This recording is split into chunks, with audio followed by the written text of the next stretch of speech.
कि अभक्तांस्तांश्च विज्ञाय नाददौ साकथामृतम् श्रीमद्भागवती वार्ता सुराणामपि दुर्लभा। आदरणीय श्री सूत जी महाराज 88,000 शौनकादिक ऋषियों को कथा श्रवण कर रहे हैं कि ऋषियों कि अभक्तांस्तांश्च विज्ञायौ नाददौषा कथामृतम् श्रीमद्भागवती वार्ता शुराणामपि दुर्लभा। एक बार जब आदरणीय श्री सुखदेव जी महाराज राजा परीक्षित को कथा श्रवण करा रहे थे, क्योंकि परीक्षित को 7 दिन में सर्पों के पूर्वज तक्षक के डसने से अकाल मृत्यु उनकी हो जाएगी, ये श्राप लगा हुआ था बंधु। इस श्राप से मुक्ति दिलाने के लिए बंधु आदरणीय श्री सुखदेव जी महाराज राजा परीक्षित को पावन गंगा के तट पर कथा श्रवण करा रहे थे। जब कथा श्रवण करा रहे थे तो स्वर्ग से देवता लोग गए, और जब देवता लोग स्वर्ग से सुखदेव जी महाराज के पास गए तो अमृत का कलश साथ में लेकर के गए। क्या लेकर के गए? अमृत का कलश लेकर के गए। जब अमृत का कलश लेकर बंधु पहुंचे तो सुखदेव जी महाराज से आग्रह नहीं किया, निवेदन नहीं किया कि महाराज जैसे आप परीक्षित को कथा श्रवण करा रहे हो ऐसे ही हमें भी आप कथा श्रवण कराइए। निवेदन नहीं किया, अदला बदली करने के लिए पहुंचे। अमृत को लेकर देवताओं ने सुखदेव जी महाराज के पास गए, बोले महाराज ये जो स्वर्ग से अमृत का कलश हम लेकर आए हैं ये आप परीक्षित को पिला दो ताकि परीक्षित को अमृत की प्राप्ति हो, और ये भागवत कथा रूपी जो रस है अमृत है इसका पान आप हम ही करा दो। जब ये बात बंद हो कहे तो सुखदेव जी महाराज क्रोधित तो हो गए,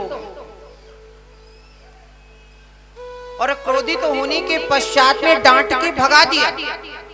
देवताओं से ना ही अमृत ली, ना ही अमृत का कलश लिया, और ना ही कथा श्रवण करी, डांट के भगा दिया। जब डांट के भगाया ब्रह्मा जी से शिकायत करी। ब्रह्मा जी से शिकायत करने के पश्चात में ब्रह्मा जी ने पूछा आखिर ऐसा क्यों किया?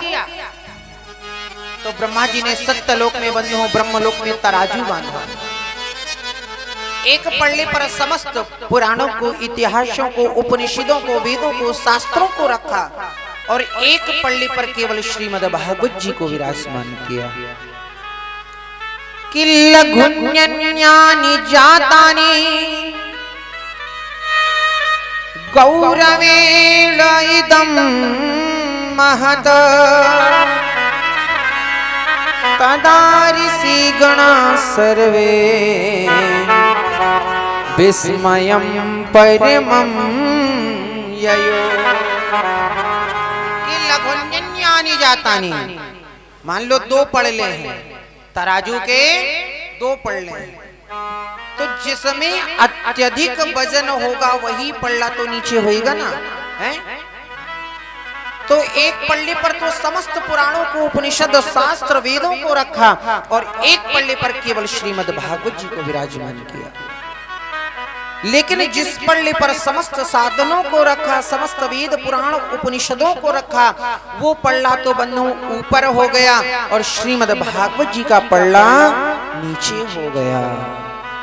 तो ब्रह्मा जी ने कह दिया ये भागवत कोई पोथी नहीं है, कोई किताब नहीं है, ये साक्षात भगवान का वांगमय स्वरूप है। लेकिन भागवत भगवान का वांगमय स्वरूप तो है, लेकिन लोगों ने इसका मजाक बना लिया ना, हैं? आए दिन देखो कोई भी कथा कर रहा है, कोई भी, अभी एक मैं दोपहर में देख रहा था, एक लेडीज प्रवक्ता थी, है ना, और वो भागवत में मालूम है कौन सा गाना गा रही है? कथा में देवे सहुआ, कीर्तन में पनसहुआ, हजारा देबू भैया जब नाच चले चमकहुआ। अब बताओ क्या होगा? हैं?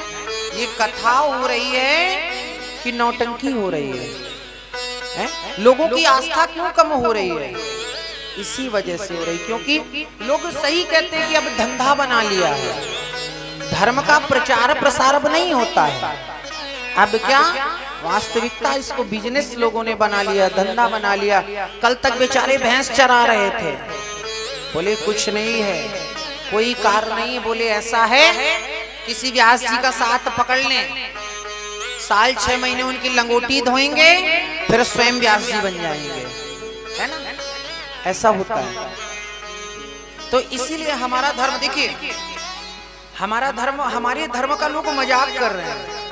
हमारे धर्म का मजाक हम ही लोग कर रहे हैं, कोई और नहीं कर रहा, हम ही लोग बना रहे हैं, हम ही लोग कर रहे हैं। और धर्म है, और धर्म के बारे में कोई कुछ बोल दे। अभी देखा था ना राजस्थान में क्या हुआ, अभी 1 महीना पहले की बात है। सर जो बोले तुरंत, हमारे यहाँ रोज मूर्तियां टूट रही हैं, रोज मंदिर तोड़े जा रहे हैं, रोज पुजारियों की हत्या हो रही है, रोज हिंदू काटा जा रहा है। कोई बोल सकता है? नेता सब है, नेता सब हैं, कोई किसी से कम नहीं, अपनी गली के सब नेता। लेकिन जब यदि काम आ जाए वहां तक हमारी पहुंच नहीं है। तो हमें यदि हमें अपना धर्म बचाना है तो पहले धर्म का मजाक मत बनने दो। भोले बाबा मोटरसाइकिल में जा रहे हैं, झांकी बनी है, मोटरसाइकिल में भग रहे हैं, गांजा पीते जा रहे हैं। अब बताओ, धर्म हमारा अपने आप खराब हो रहा है? हम लोग ये भागवतों में झांकियां बनाते हैं, है ना? तो हम भी बहुत नृत्य वगैरह करवाते थे, लेकिन हमारे साथ भी एक घटना हो गई। हालांकि मैं खिलाफ था इस चीज के मैं खिलाफ था, जो नृत्य करने के लिए कि झांकियों को रोड में नचाना, ये करवाना वो करवाना, मैं बहुत खिलाफ था। लेकिन परिस्थिति देख के भैया नचवाएंगे नहीं तो धन कहाँ से आएगा? जब धन नहीं आएगा तो परिवार कैसे चलाएंगे? हमारी भी परिस्थिति है ना? तो इसलिए हम करवाते थे। चित्रकूट में कथा हुई तो वहां पर हमने अपने गुरुजी को भी बुलाया। तो गुरुजी ने पहले तो मना किया, लेकिन निवेदन किया कि आ जाइए महाराज। गुरुजी आए तो उन्होंने काफी कुछ सुनाया। तो उस दिन से थोड़ा सा मन में बड़ा मतलब ये लगा कि हम स्वयं अपने धर्म का मजाक बना रहे हैं। तो कभी भी अपने धर्म को मजाक नहीं बनाना चाहिए। झांकियां होती है ना, झांकियों को कभी भी आप लोग करवाते हो, लेकिन देखिए करवाओगे, हमारे कहने से मानोगे नहीं आप लोग। लेकिन आज नहीं, आगे ये 10, 20, 50 साल बाद क्या होगा हमारे साथ या हमारे बच्चों के साथ, हमारे परिवार के साथ, शायद आप ये सोच भी नहीं सकते हो। इसलिए जब हम अभी से धीरे धीरे सुधरेंगे, अपने आदतों में हम परिवर्तन लाएंगे, जब भी हम अपने धर्म की रक्षा कर पाएंगे। धर्मो रक्षति रक्षितः, धर्म की रक्षा हम जब ही कर पाएंगे। आज यदि हम किसी के बारे में कुछ बोलते हैं तो पता नहीं, कल का कोई भरोसा नहीं कि मैं इस गद्दी में कथा कर पाऊंगा कि नहीं कर पाऊंगा। कर पाऊंगा? कोई भरोसा नहीं। को रोड में जा रहा हूँ, पीछे से ही मार दे, हैं?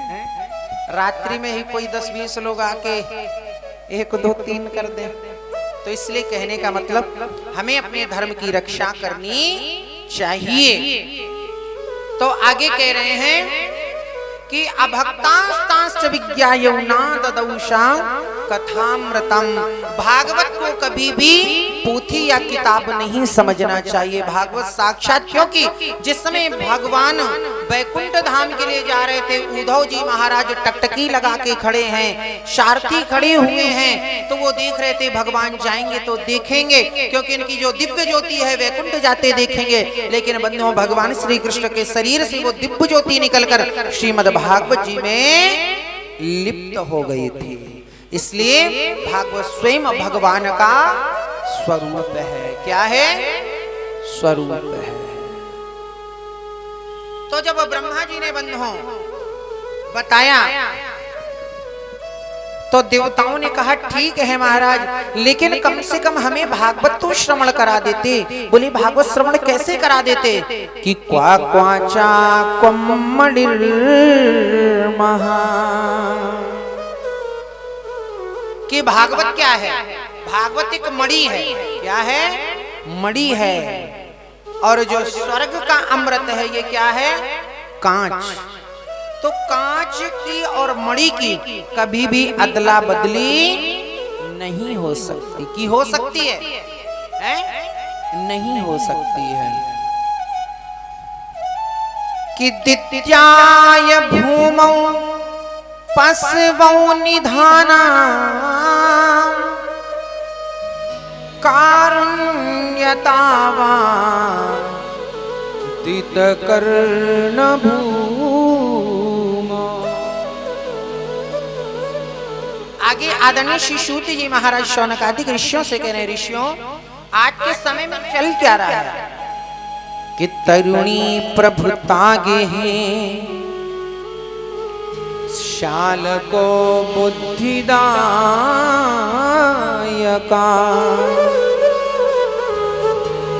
कि कन्या विक्रयणो लोभा दंपति नाम च कल्कना। तरुणी प्रभुता की ही शाल को बुद्धिदायका। घर में किसकी चलती है आजकल? हैं? घर में किसकी चलती है मालूम है? हैं? नहीं मालूम। घर में तरुणी प्रभुता, तरुणी मतलब युवा, प्रभुता मतलब बहू। घर में किसकी चलती है? बहुओं की चल रही है। शाल को बुद्धिदायका, शाल को जो साला होता है, सलाह किसकी लेते हैं? साली की लेते हैं। कोई कार्य करना है तो माँ बाप से नहीं पूछेंगे, भाई बहन से नहीं पूछेंगे कि कहाँ फोन लगाएंगे? ससुराल। ससुराल में फोन लगाएंगे। हाँ जी बताइए, बड़ी प्यार मोहब्बत से ऐसे बात करेंगे जैसे फूल बरस रहे हैं। अपने मैया बाप से गुर्राएंगे, है ना? बार बार एक बात के पीछे पड़ी हो।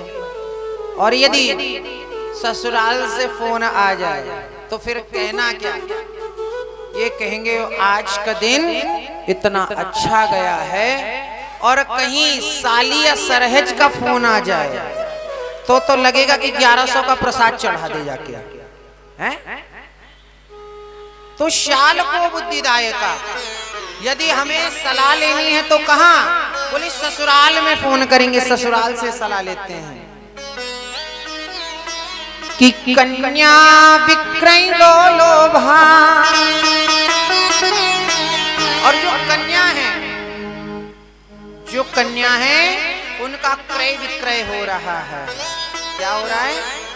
क्रय विक्रय हो रहा है कि भैया शादी करोगे तो इतने लूंगा, ये गाड़ी लूंगा, ये लूंगा तो शादी करूंगा, अन्यथा नहीं करूंगा।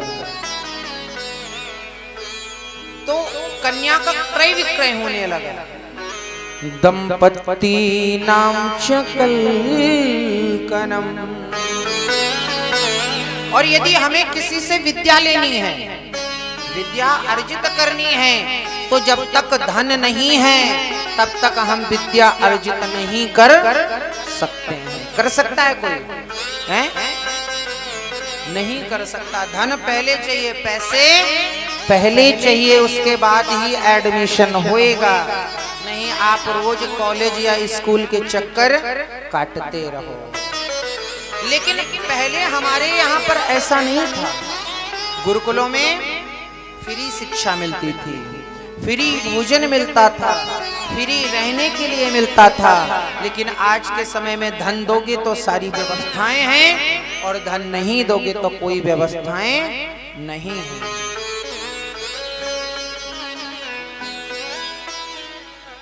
कि सत्कर्म सूच कोनूनम ज्ञान यज्ञो स्मृतो बुधे। आगे कथा सुना रहे कि एक बार नारद जी महाराज, नारद जी कौन है? नारम ज्ञानम दयति खंडयति इति नारदः। जो अज्ञान रूपी अंधकार का खंडन कर दे, नष्ट कर दे, उसे नारद कहते हैं।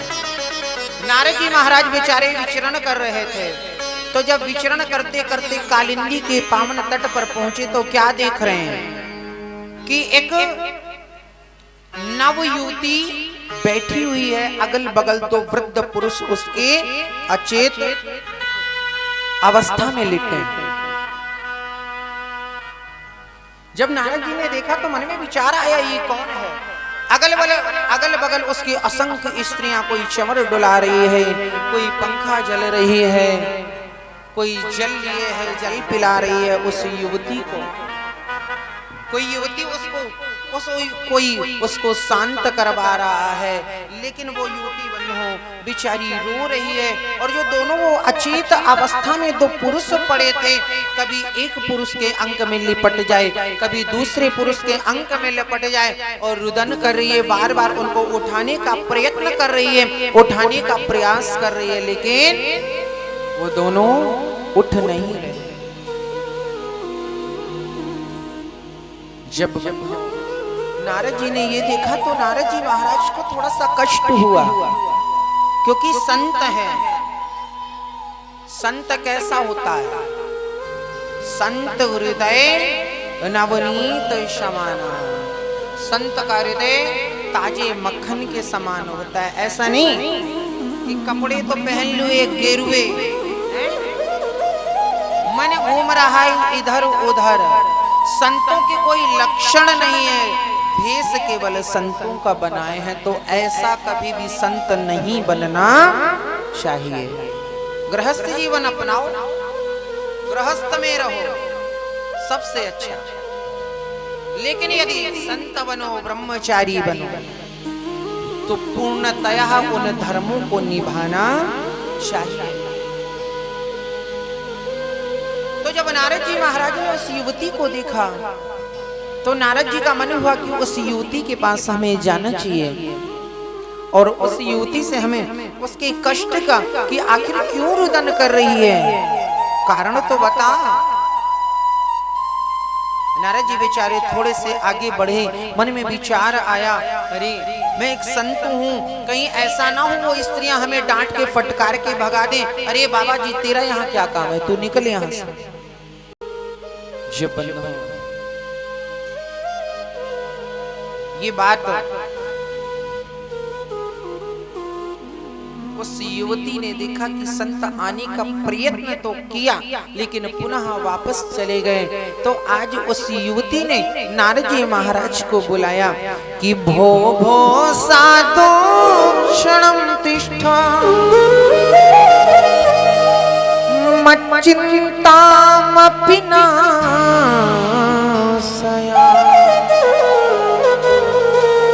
अरे साधु,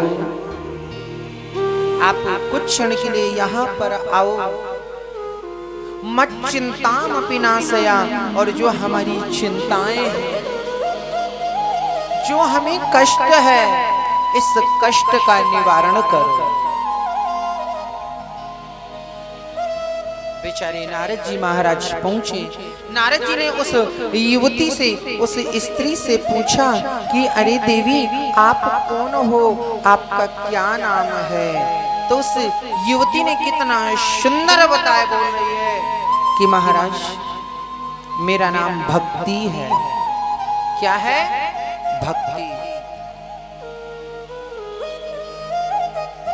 महाराष्ट्र में जन्म लिया, बड़ी हुई पली बढ़ी, गुजरात में आई तो जीर्ण अवस्था ने घेर लिया। और जब गुजरात से श्रीधाम वृंदावन आई, कहाँ आई? वृंदावन। तो वृंदावन में मैं तो नवयुवती हो गई, लेकिन ये जो दोनों पुरुष पड़े हैं ना, ये पुरुष कोई और नहीं, ये हमारे दोनों पुत्र हैं, एक ज्ञान दूसरा वैराग्य। महाराज आप तो संत हो और संतों में भी देवर्षि हो, आप इतने सक्षम हैं कि आप हमारे इन दोनों पुत्रों के बुढ़ापे को आप युवा अवस्था में परिवर्तन कर सकते हो। ये जो अचेतना अवस्था में, मूर्छित अवस्था में है, इनको चेतन अवस्था में ला सकते हो। आज बंधु, नारद जी ने वेद, वेदांत, इतिहास, पुराण इत्यादि को बार बार उनके कानों में पढ़ पढ़ के फूंक मार रहे हैं, लेकिन कोई असर नहीं हो रहा। उसके पश्चात गीता पाठेन मुहुर्मुहु, गीता का पाठ सुनाया, एक बार नहीं, मुहुर्मुहु अनेक बार सुनाया, लेकिन बंधु कुछ क्षण के लिए खड़े होते फिर मूर्छित हो जाते। अब क्या करें? उसी समय बंधु आकाशवाणी हुई, क्या कि सत्कर्म सूचको नूनम ज्ञान यज्ञो स्मृतो बुधै श्रीमद् भागवतालापा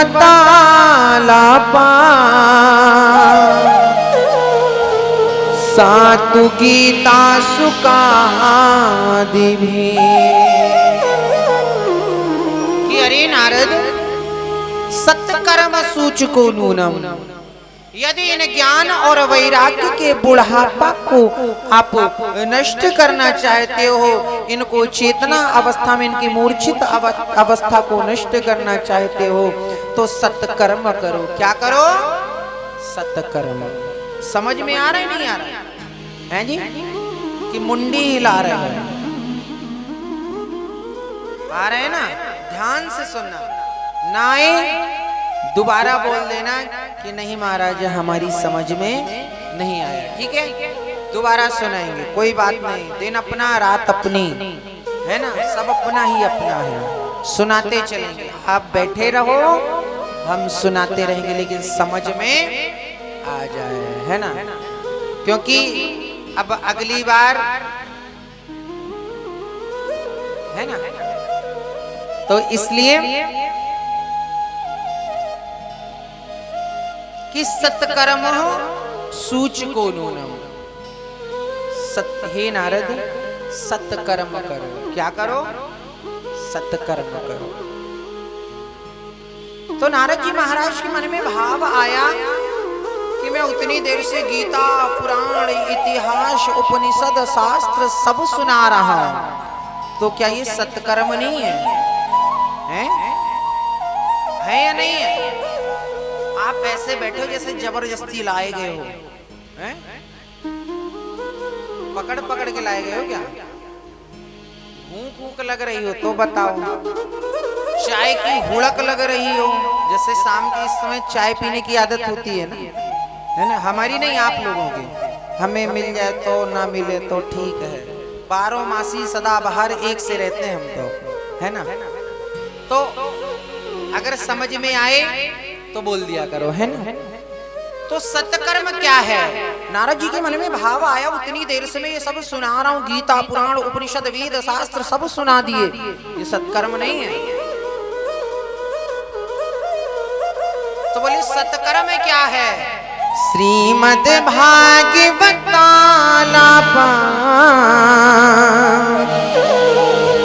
सातु गीता सुकादिभी।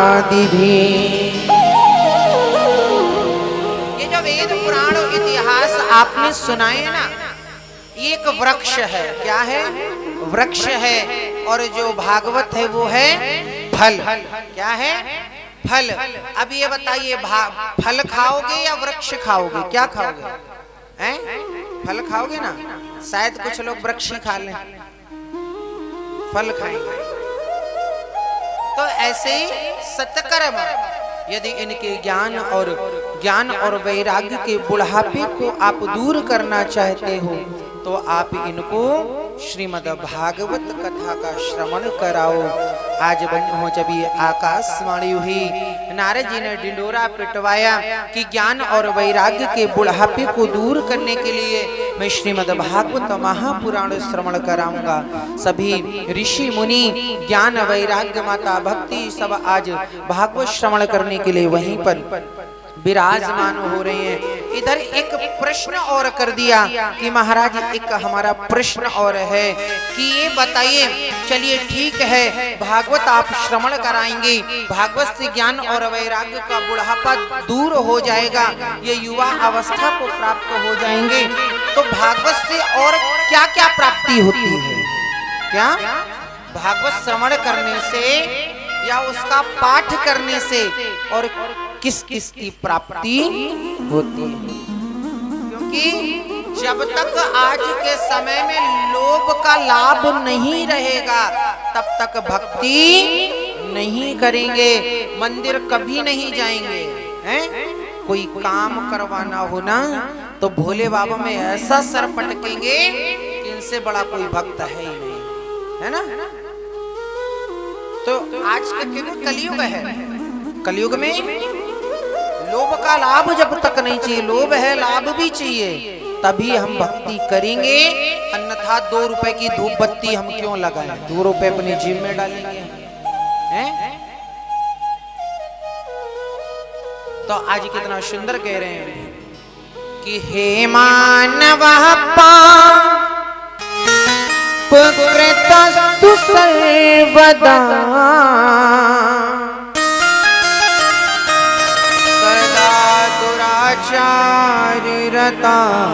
चारिरताभिमार्गवा क्रोधादिदग्ना कुटिलाश्च कामिनः सप्ताहयज्ञेन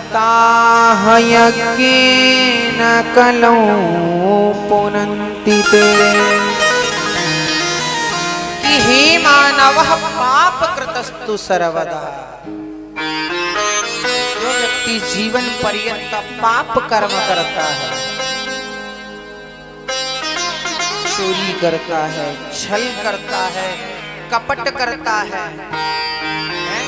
कि अपना सिर्फ अपना काम करने के लिए, अपना काम बनाने के लिए हमने उसके साथ विश्वासघात किया, चोरी करी, किसी की चुगली करी, बुराई की, किसी का कुछ ले लिया, किसी का कुछ हमने नुकसान कर दिया। हे मानव पाप कृतस्तु सर, अपने माता पिता, अपने गुरु, अपने पूजनी वंदनी की निंदा करता हो या उनको ताड़ना देता हो, सदा दुराचार रतः विमार्गदः, सदा दुराचारी ही हो, सदा दुराचार ही करता हो। कि क्रोधादिदग्ना कुटिलाश्च कामिना, क्रोधी हो कि बात बात पर क्रोध हो, क्रोध भी इतना कि कुछ भी हो जाए, क्रोधानिदग्ना कुटिलाश्च कामिना, कुटिल हो, कामी हो, सप्ताह यज्ञेन कलौ पुनन्ति ते। यहाँ तक वर्ण संकर पद्धति से उत्पन्न भी कोई है, वर्ण संकर समझते हैं ना, कि माँ किसी बरादरी, किसी जाति की और पिता किसी जाति का, यदि ऐसे में भी शिशु जन्म लेता है और जन्म लेने के पश्चात वो दुराचार, पापाचार, अत्याचार करते करते मर जाए मरने के पश्चात विशाल का प्रेत बन जाए, प्रेत बनने के पश्चात भी बंधो यदि उसके नाम मात्र से संकल्प लेकर के श्रीमद् भागवत की कथा, भागवत का मूल पाठ भी करा देते हैं तो उसको मोक्ष की प्राप्ति हो जाती है। जब ये बात बंधु आदरणीय सूत जी महाराज ने 88,000 शौनकादिक ऋषियों को सुनाया तो बड़े प्रसन्न हुए। प्रसन्न होने के पश्चात कह रहे महाराज ठीक है आपने अच्छी बात कही, लेकिन कोई भी प्रसंग ऐसा घटित हुआ है क्या? बोले हाँ कि तुंगभद्रा तटे पूर्व भूत्पत्त्यनमोत्तमम् यत्र वर्णा स्वधर्मेण सत्य सत्कर्म तत्परः। कि तुंगभद्रा तटे पूर्व कि एक तुंगभद्रा नदी थी, उस नदी के पावन तट पर उत्तम नगर था। उत्तम नगर में एक आत्मदेव नाम के पंडित जी महाराज रहते थे।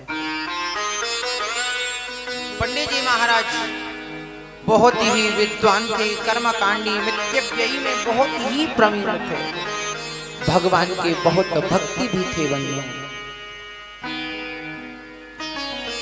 पंडित जी महाराज की पत्नी का नाम था धुंधली देवी।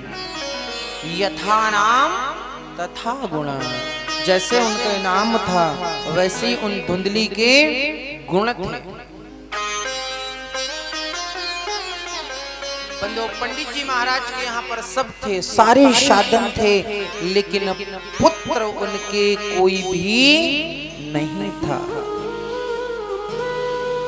पुत्र की कामना के लिए हम लोग ना जाने क्या क्या करते हैं। अगर किसी माता बहन के पुत्र नहीं होता है तो पुत्र प्राप्ति के लिए जो जैसा बता दे हम लोग वैसा करते हैं, कि बस पुत्र की प्राप्ति हो जाए ताकि हमारा वंश आगे चल सके। लेकिन जिस पुत्र के लिए हम लोग इतनी याचनाएं करते हैं, इतनी मन्नतें मांगते हैं, जो जैसा बोलता है हम लोग वैसा करते हैं, यदि वही पुत्र आगे चल के कुपुत्र हो जाए तो बंधुओं दिल में क्या बीतेगी।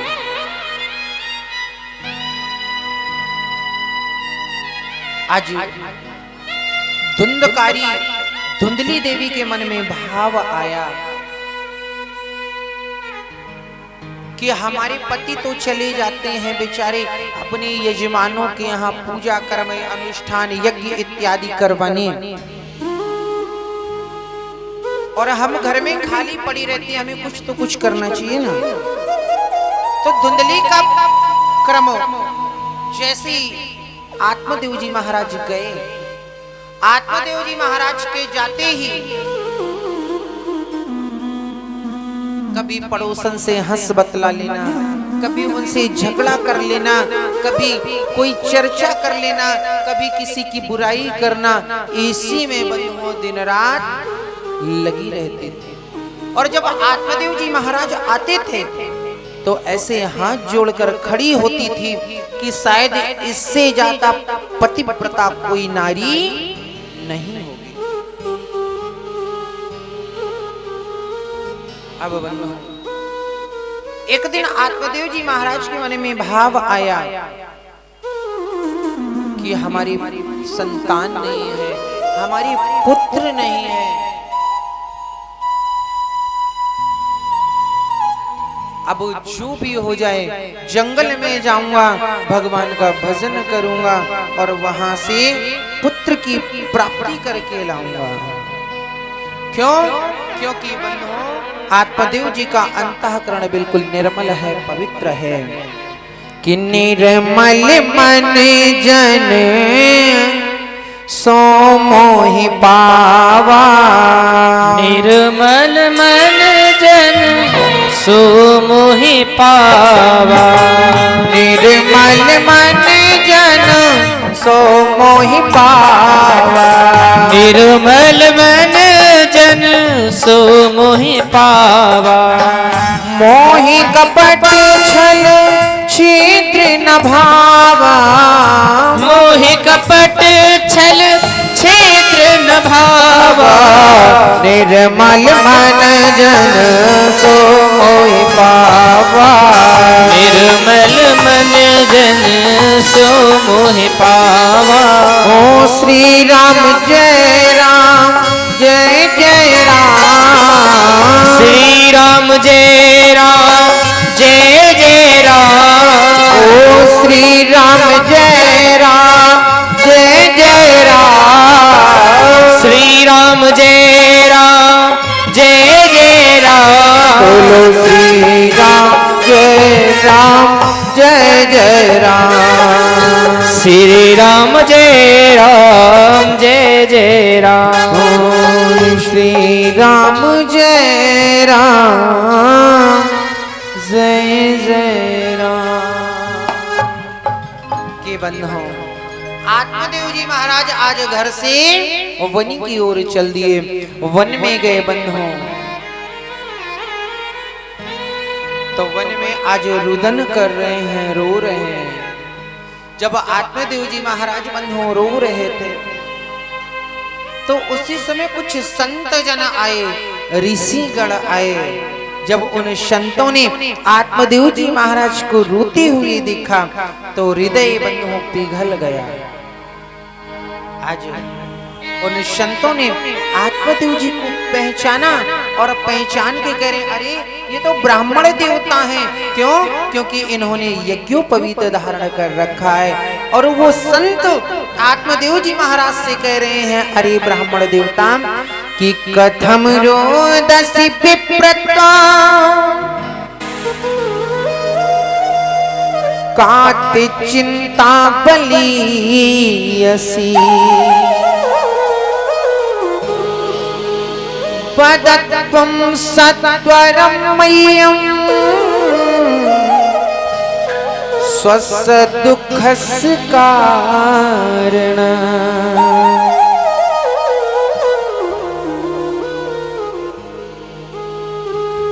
कि कथम रोदसी विप्रत्वं काति चिंता बलियसी। अरे ब्राह्मण देवता, आप क्यों रो रहे हो? क्या कारण है? वदत्वं सत्वरं मह्यं, आप सत्य सत्य बोलिए कि आपके रोने का क्या कारण है। जब उन संतों ने पंडित आत्मदेव जी से पूछा, तो आत्मदेव जी और गिड़गिड़ाने लगे। होता है ना, जब दुख में कोई रो रहा हो, रोते समय कोई उसको सांत्वना देने के लिए आ जाए, तो और आंसू निकलते हैं, भाव ऐसा बन जाता है। तो आत्मदेव जी और ज्यादा रुदन करने लगे कि मुंचा ज्ञानम प्रजारूपम बलिष्ठो कर्मणो गति। विवेकम तु समासाद्यो त्यज संसारी वासनम। कि अरे आत्मदेव जी, आप ब्राह्मण हो, ज्ञानी हो, विवेकी पुरुष हो, मिथ्याव्ययी हो, फिर भी आप एक पुत्र की याचना कर रहे हो, पुत्र की कामना कर रहे हो। आखिर क्यों? चलिए ठीक है, आपके पुत्र हो गया, और पुत्र होने के पश्चात कुपुत्र हो जाए तो आप क्या करेंगे? बोले महाराज, हमें उससे मतलब नहीं, मैं बस आपसे इतना कह रहा हूँ, हे संत भगवान, कि आप हमें ऐसा आशीर्वाद दो कि हमारे घर पर भी पुत्र रत्न की प्राप्ति हो जाए। जब ये बात कही, बहुत समझाया, लेकिन पंडित आत्मदेव जी नहीं माने। अनन्य ममता विष्णु ममता प्रेम संगता भाव सा एव संद्रात्मा बुधई प्रेमा निगद्यते है। जब बहुत ज्यादा समझाया, समझाने के बाद भी नहीं समझे, तो ऋषियों ने अपनी झोली से एक फल निकाला और फल निकाल करके गोकर्ण आत्मदेव जी महाराज को थमा दिया कि लो इस फल को ले जाओ और लेकर के अपनी पत्नी धुंधली को खिलाना। सारे नियम बता दिए कि प्रातः ब्रह्म मुहूर्त में जगे, भगवान का पूजन पाठ स्तवन करें, किसी की चुगली नहीं करें, किसी की बुराई नहीं करें, किसी से ईर्ष्या नहीं करें और ज्यादा से ज्यादा भगवान के भजन में ही समय लगाना है। जब ये बात कही बंधुओं, पंडित जी महाराज ने कहा ठीक है। वो फल लेकर पंडित जी महाराज बड़े प्रसन्न हुए। प्रसन्न होकर वो फल अपनी पत्नी धुंधली को दिया। धुंधली ने उस फल को लिया और कहा ठीक है मैं खा लूंगी। आत्मदेव जी ने सारे नियम बता दिए, लेकिन धुंधली के मन में भाव आया कि यदि मैं इस फल को खा लेती हूँ, क्या कि यदि मैं इस फल को खा लेती हूँ तो मैं गर्भवती हो जाऊंगी, और जब गर्भवती हो जाऊंगी तो अभी मालूम है 4 रोटी खा रही हूँ। कितनी? 4। जब गर्भवती हो जाऊंगी तो फिर 2 ही खा पाऊंगी। किसी से लड़ाई झगड़ा हो गया तो वो हमें कूट पीट देगी, मैं कुछ भी नहीं कर पाऊंगी। नाना प्रकार के अनिष्ट बंधुओं उसके मन में भाव विचार आने लगे। अंत में भाव आया कि कहीं ऐसा ना हो पूरे गांव में आग लग जाए, आग लगने के पश्चात समस्त गांव के लोग हैं वो तो भग जाएंगे, मैं भग नहीं पाऊंगी, मैं जल करके नष्ट हो जाऊंगी। नाना प्रकार के मन में भाव जब आने लगे बंधुओं, तो धुंधली ने बंधुओं वो फल स्वयं ना खा करके अपनी सहेली को खिलाया। सहेली को बुलाया और सहेली को बुलाने के पश्चात में उस फल के बारे में चर्चा करती है कि देवी ये फल हमें हमारी पति ने लाकर के दिया है, कुछ संतों ने उनको दिया है। अब जब उन संतों ने दिया है और कहा है कि यदि इस फल को तुम अपनी पत्नी को खिलाओगे तो तुम्हारी पत्नी गर्भवती हो जाएगी, गर्भवती होने के पश्चात सुलक्षण सुपुत्र प्राप्ति होगी। बंधुओं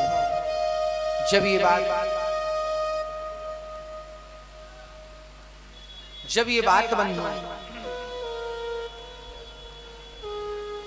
अपनी सहेली से बताया तो सहेली ने कहा देखिए मैं इस समय गर्भवती हूं।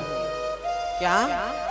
मैं इस समय गर्भवती हूं और मेरे पति धन के लालची हैं। यदि तुम कुछ धन हमारे पति को दे दो तो मैं अपना पुत्र आपको लाकर के सौंप दूंगी और ये फल आप ना खा करके हमारे घर जो गाय बांझ है, आपके यहाँ पर जो गाय बांझ बंधी है, इस गाय को खिला दो। इससे उन ऋषियों की परीक्षा भी हो जाएगी।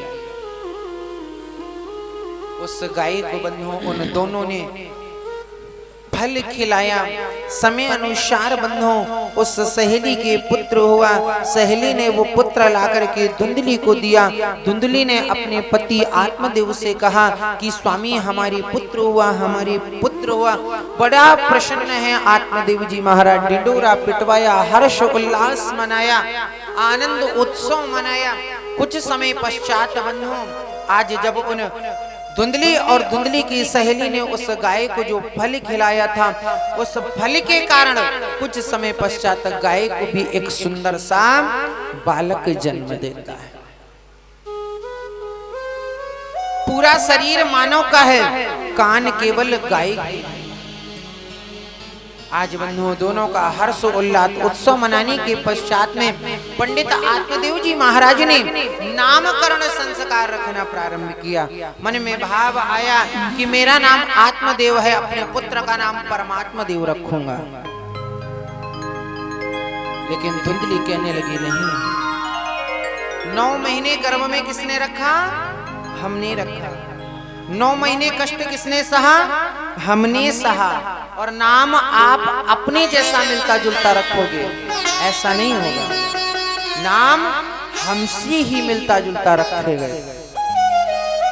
आज धुंधली ने मन में विचार किया कि मेरा नाम धुंधली है तो मैं अपने पति का नाम धुंधकारी रखूंगी। आज उस बालक का नाम धुंधकारी रखा। और बंधु जो गाय ने जिस बालक को जन्म दिया, जिस शिशु को गाय ने जन्म दिया, उस गाय के शिशु को, उस बालक का नाम आत्मदेव जी ने गौकर्ण रखा। बोलिए गौकर्ण जी महाराज की जय हो। कि गौकर्ण पंडितो ज्ञानी धुंधकारी महाखला। गौकर्ण जी महाराज बचपन से ही भगवान के अनन्य भक्त थे। भगवान की बहुत ही पूजा अर्चना वंदना करते थे। लेकिन धुंधकारी महाखला, जो धुंधकारी था, वो बचपन से ही बंधुओं उद्दंडता करने लगा, चोरी डकैती, जुआ ताश शराब इत्यादि करने लगा। यहाँ तक आगे चल के जैसे ही बड़ा हुआ, वैश्यावृत्ति भी करना उसने प्रारंभ कर दी।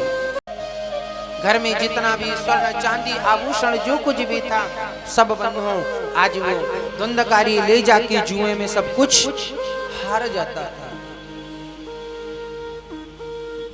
धीरे धीरे बंधुओं आज जब कुछ भी घर में नहीं बचा तो अपनी माँ धुंधली से कह रहा है कि माँ मुझे आज और आभूषण इत्यादि स्वर्ण इत्यादि दे। तो धुंधली रुदन करते हुए कह रही, पुत्र अब नहीं है तो मैं तुझे कहां से दूं।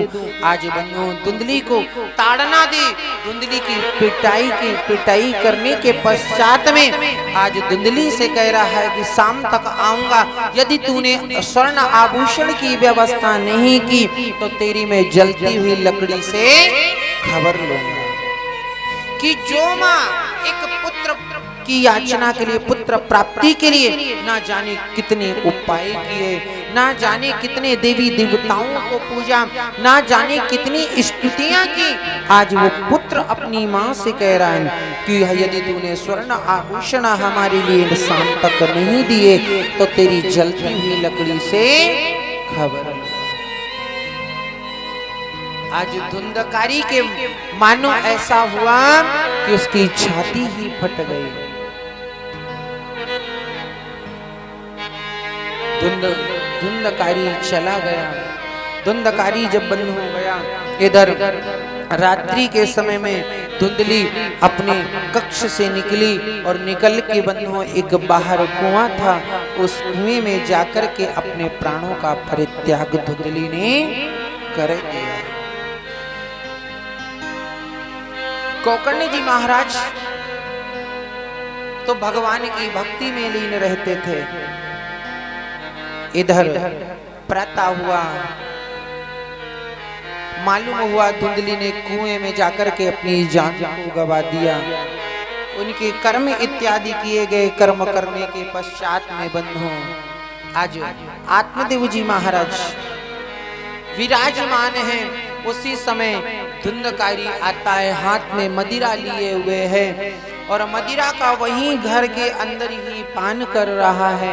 तभी आत्मदेव जी कह रहे हैं, अरे दुष्ट, तूने हमारे स्वर्ग ऐसे घर को, मंदिर ऐसे घर को तूने नरक का अड्डा बना दिया। हे विधाता, यदि इस संतान से अच्छा तो तू हमें संतान ना देता। आज वो क्षण, आज वो पल याद कर रहे हैं कि वो ऋषि हमें सही समझा रहे थे, वो संत हमें सही समझा रहे थे कि मान लो अगर पुत्र होता है, होने के पश्चात मर जाए, साल 6 महीने 2 साल तक कष्ट होगा कि हुआ था, मर गया। होकर के युवा होकर के मर जाए, 2 4 10 साल बंधु रुदन करेंगे, हुआ बड़ा भी हुआ लेकिन भगवान को मंजूर नहीं, मर गया, 5 या 10 साल रोएंगे, उसके बाद भूल जाएंगे।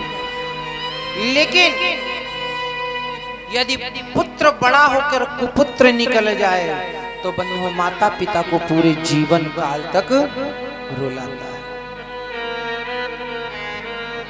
जब ये शब्द आत्मदेव जी ने धुंधकारी से कहे कि तूने हमारी स्वर्ग ऐसे घर को नरक का अड्डा बना दिया है, तो तुरंत बंधु धुंधकारी अकड़ कर खड़ा हुआ और कहने लगा, आप शांत रहिए, आपकी बुद्धि काम नहीं करती है। जब ये शब्द अपने पुत्र के मुख से सुने कि एक बाप को एक पुत्र जवाब दे रहा है, बंधुओं उसी क्षण आत्मदेव के नेत्रों से अश्रु गिरने लगे, रुदन करने लगे। उसी समय गोकर्ण जी महाराज आए।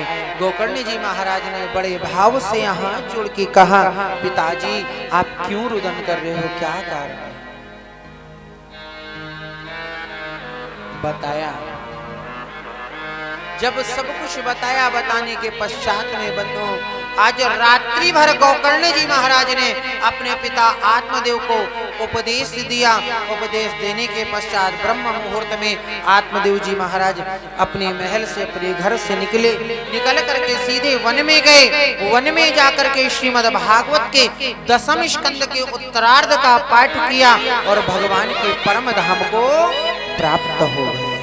बोलिए भक्त वत्सल भगवान की जय हो। आगे चल के जब ये बात मालूम चली गोकर्ण की कि पिताजी भी चले गए, माताजी का ये हाल हो गया, भाई ऐसा है हम क्या करें, तो वो भी तीर्थ यात्रा के लिए निकल पड़े। अब घर में कोई नहीं है, केवल कौन है, धुंधकारी। धुंधकारी बंधुओं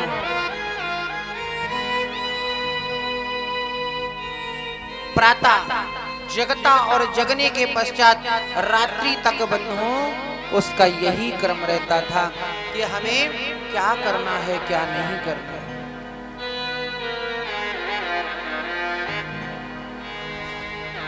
पांच वैश्याओं को अपने घर में ले आया।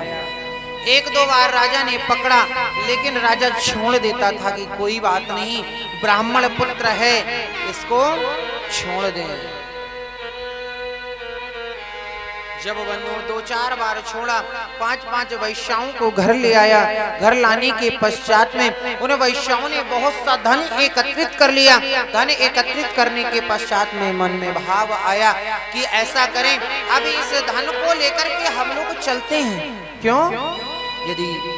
क्योंकि ये तो राजा की नजर में चढ़ा हुआ है, और यदि ये किसी दिन अब पकड़ा गया तो साथ में हम भी पकड़ी जाएंगे।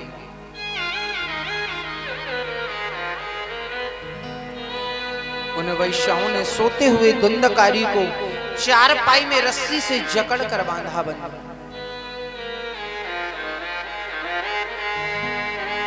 जब रस्सी से जकड़ कर बांधा, गले में भी रस्सी बांधी और 5 वैश्याओं ने पूरा जोर लगा लिया, लेकिन धुंधकारी के प्राण नहीं निकल रहे हैं। अब क्या करें? दहकते हुए अंगारे वो वैश्याएं लाई।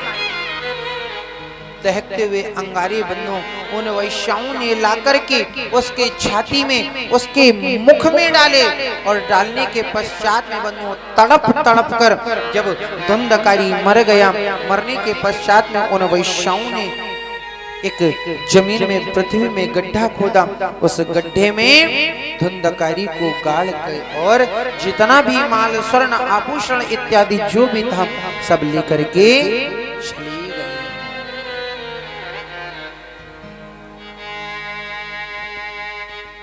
आज बंधुओं जब लेकर के चली गई, ये बात गोकर्ण जी महाराज को मालूम चली।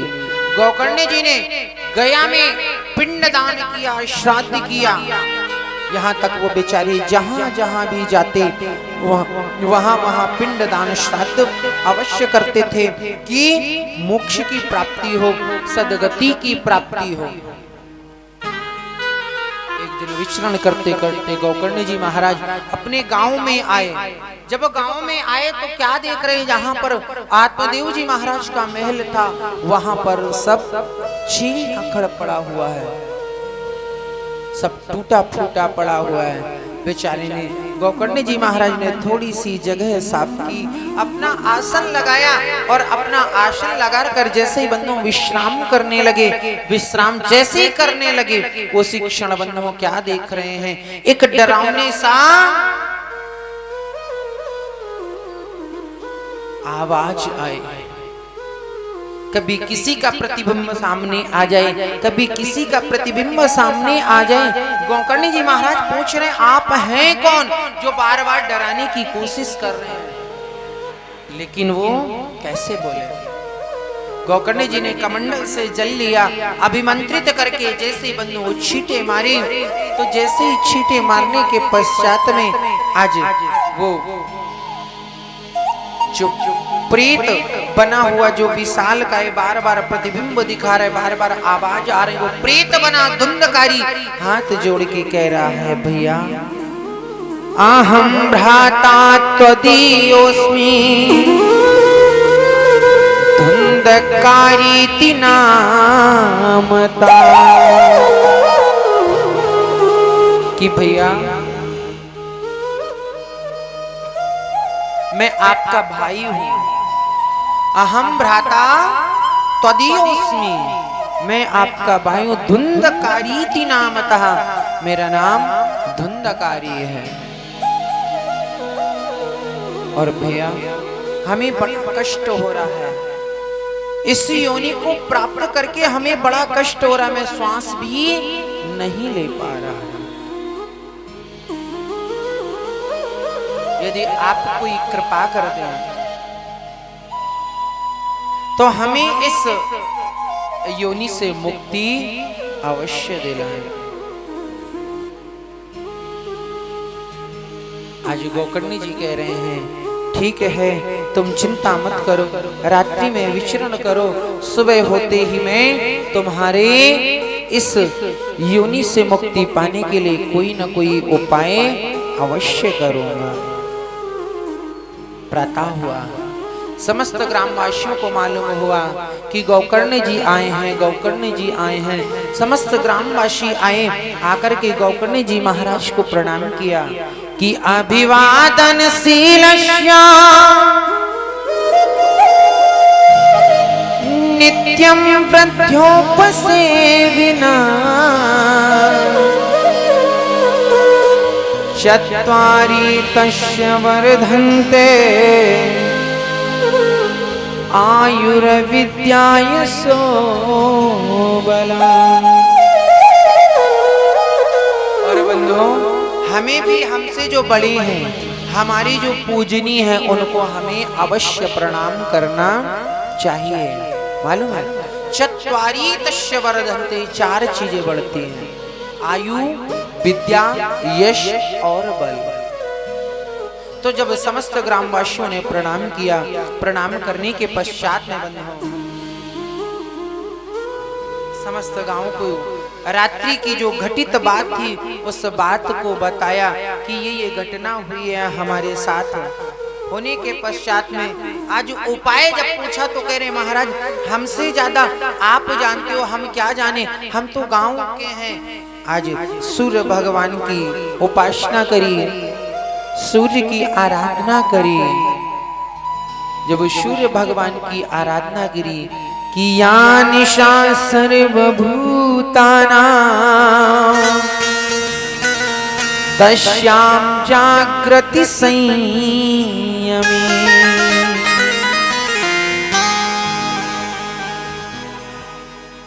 आराधना करने के पश्चात में बंधु भुवन भास्कर साक्षात प्रकट हुए और कहने लगे अरे यदि तुम इनके इस योनि से मुक्ति दिलाना चाह तो इनको श्रीमद् भागवत कथा का श्रवण करा।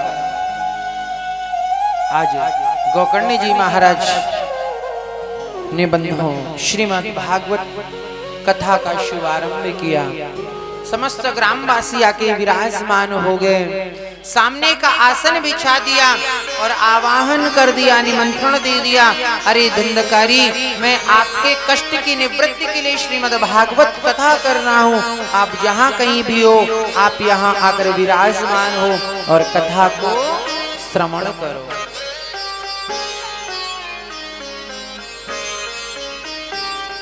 बंधुओं, कथा प्रारंभ हुई।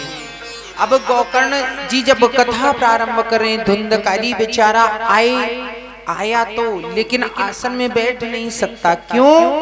क्योंकि प्रेत है, यदि आसन पर बैठे तो वो हवा उड़ा कर ले जाए। तो सामने एक सप्त ग्रंथि का बांस लगा हुआ था बंधु। उस सप्त ग्रंथि की बांस की पहली ग्रंथि में जाकर के धुंधकारी बैठ गया। प्रथम दिवस की कथा सुनी बंधुओं, प्रथम ग्रंथि फट गई। द्वितीय दिवस की कथा श्रवण करी, द्वितीय ग्रंथि फट गई। इसी प्रकार जब सातों दिन की कथा को श्रवण किया, सातों ग्रंथियां जैसे ही फटी, उसमें देवतुल्य बंधुओं वो जो धुंधकारी था वो देवतुल्य स्वरूप में परिणित होकर और गोकर्ण जी महाराज को प्रणाम करने के लिए चले। गोकर्ण जी महाराज को जब प्रणाम किया, प्रणाम करने के पश्चात गोकर्ण जी पूछते हैं, आप कौन? बोले, भैया मैं आपका ही भाई हूँ धुंधकारी।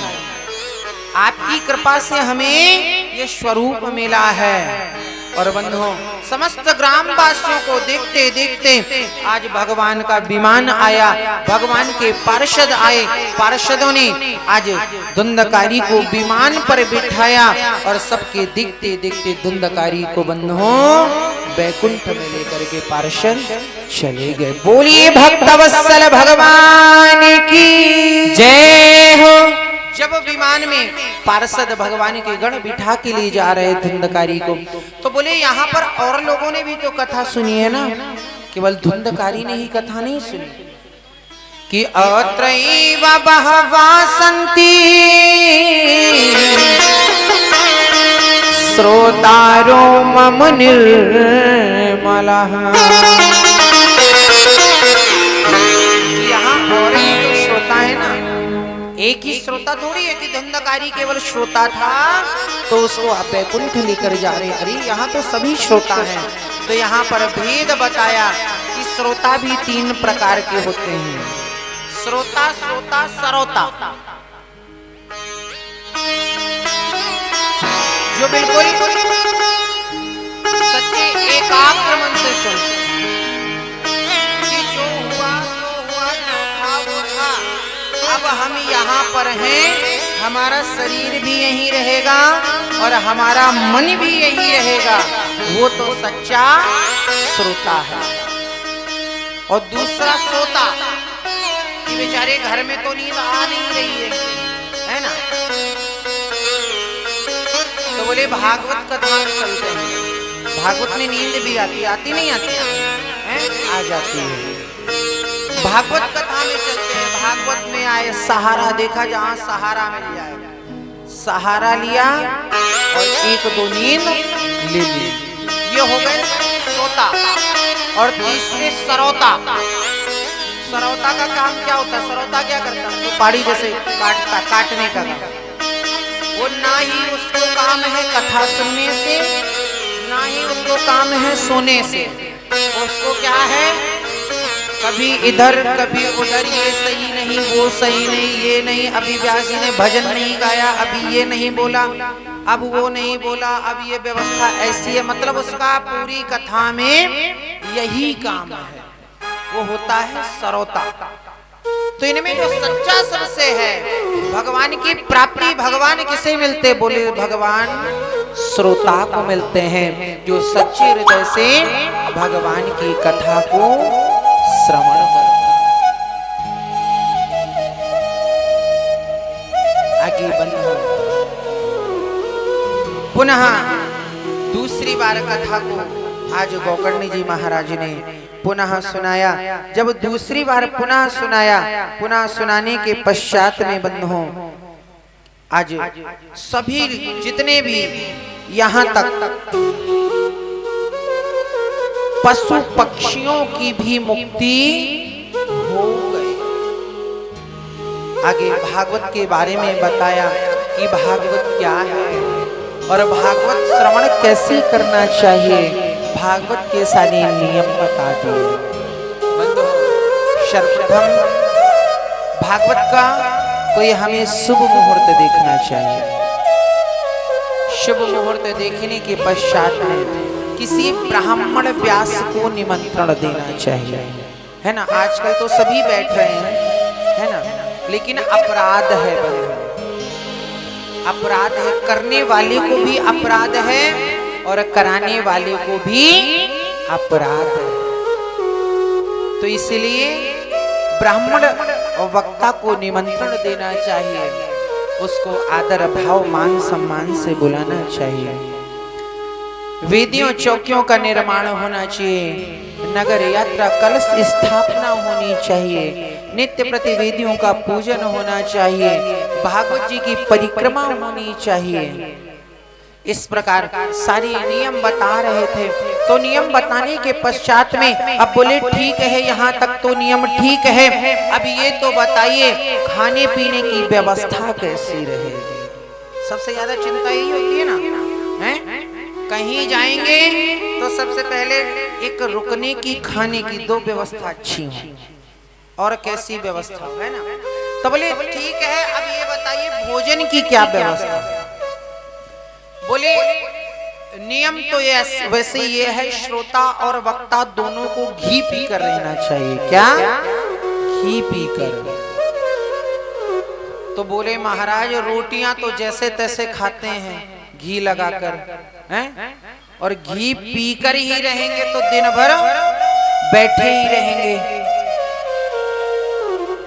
तो बोले फिर बोले फलाहार ले लो। क्या? फलाहार ले लो। बोले फलाहार भी मुश्किल सा ही लग रहा है कि जब एकादशी का व्रत आता है ना तो एकादशी भी राम राम कह के रहते हैं। क्या? राम राम कह के रहते हैं। आप लोग रहते हो नहीं रहते हैं? नहीं रहते। कितने लोग रहते हैं एकादशी का व्रत? दिल से बताना है बस। और सोमवार, मंगलवार, बुधवार, गुरुवार ये व्रत कितने कितने लोग रहते हैं? ये मत रहा करो। देखिए हमारे शास्त्रों में दो व्रत वर्णित है, मुख्यतया दो व्रत वर्णित है जो हमेशा चलते रहते हैं। एक व्रत एकादशी, दूसरा व्रत प्रदोष जो त्रयोदशी होता है। दो व्रत वर्णित है। अब बाकी तो आप शनिवार रहो, रविवार रहो, सोमवार रहो, सब रहो ही। एकादशी रह नहीं रहे, प्रदोष रह नहीं रहे हैं, सोमवार, गुरुवार, मंगलवार, शनिवार व्रत रह रहे, ऐसा नहीं। यदि हमें शिव के प्रति आस्था अत्यधिक है तो हमें प्रदोष रहना चाहिए, और हमें राम कृष्ण नारायण के प्रति आस्था अत्यधिक है तो एकादशी करें। लेकिन हमें एकादशी त्रयोदशी का व्रत अवश्य करना चाहिए। और एकादशी में तो बंधु अन्न बिल्कुल निषेध है। अन्न उस दिन अन्न एक स्वान की विष्ठा के समान बताया गया हमारे पुराणों में। इसलिए हमें एकादशी को अन्न का त्याग करना चाहिए। तो बोले अब ठीक है, ये बताइए भोजन। बोले फलाहार लेके रहो। बोले महाराज फलाहार भी मुश्किल सा लग रहा है। क्यों? एकादशी तो जाने कैसे रहते हैं। एकादशी रही, सुबह जगते हैं, नहाते बाद में पहले बोलते हैं भैया नाश्ता बना के रखना, नहा के आएंगे तुरंत नाश्ता होगा, बोलते ना। और जबकि रोज बेचारे इतना खाएंगे, एकादशी वाले दिन इतना खा लेंगे, लेकिन फिर भी भूखे रहते हैं। कोई पूछे सुबह जगेंगे, सुबह गिलास भर के बढ़िया ड्राई फ्रूट मेवा डाल के दूध पी लेंगे, फल खा लेंगे, फिर दोपहर आते आते कचौड़ी पकौड़ी जाने क्या क्या राजमा कूटू सब बनवा लेंगे, शाम को फिर खाएंगे, हैं? रात्रि में मौका लगा रात्रि में खा लेंगे। कोई पूछे भैया क्या कर रहे हो, व्रत है एकादशी का, खा ज्यादा रहे, तो ऐसा भी व्रत मत रहो।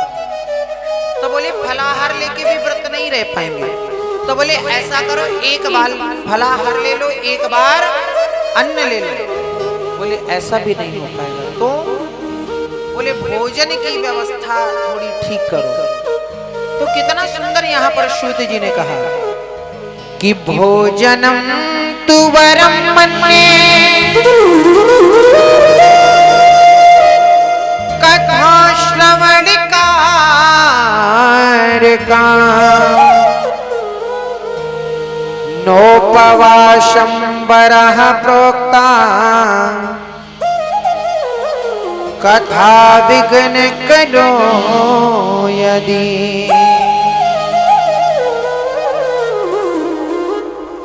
कि ठीक है आप भोजन करो, जितनी बार मन है आपका उतनी बार करो, लेकिन क्या कथा श्रवण कारक, कथा को निर्विघ्नता पूर्वक श्रवण करो,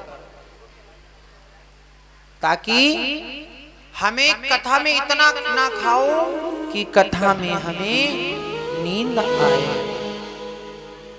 भोजन का नियम बताया, भोजन का नियम बताने के पश्चात में अब अंतिम श्लोक जब यहाँ पर सूत जी महाराज सौनकादिक ऋषियों से कह रहे, ऋषियों कि प्रहलाद तालधारी तारालिगितया चोद्भवा कांसधारी वीणाधारी सुरर्षि स्वर कुशलतया राग करतार्जुनो इंद्रो वादिन मृदंगा जय जय शुकरा कीर्तिने ते कुमारा यत्राग्ने भाव भक्ता सर सर चनया व्यास पुत्रो बभूमा। कि प्रहलाद तालधारी तरलिगतया चोद्भवा कांसधारी, इतने में बंधुओं कीर्तन करना प्रारंभ कर दिया।